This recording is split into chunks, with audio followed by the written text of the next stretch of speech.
乡亲啊，咱就煞来看台北农产运销公司的群组感染有45个人确诊，昨来成立前进指挥所快筛站，让所有的员工来做快筛。另外，为6月24 0点开始，员工甲生销人拢要有快筛阴性的证明，才会当入去市场来做交易。第一果菜市场今仔日无休市，也毋过买菜的人加真少。针对着爱快筛阴性，才会当来做交易。台商这个摊商是真哀怨，讲因无接到通知，政府要安怎来管控，伊嘛无清楚。北龙发生45个人确诊了后，第一果菜市场依然正常运作。实际来到这个所在买菜的人无几个人。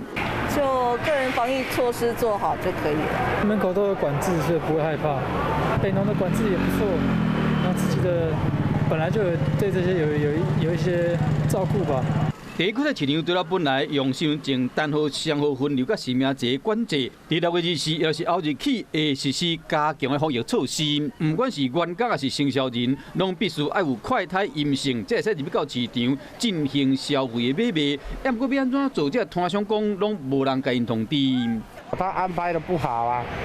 现在是叫我们8点了，去那万大国小就可以了。他说3天就结果就没有，都是没有单子，去哪都没有单子。你筛检的人才可以进来，那些买整箱的那些人没有筛检都没办法进来，那我们没办法送货出去。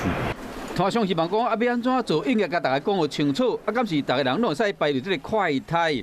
北农早起无回应，另外台北市政府嘛拍算要予北农的员工拍卖员顶有4000人注意防射，希望讲安尼会使降低感染扩大的机会。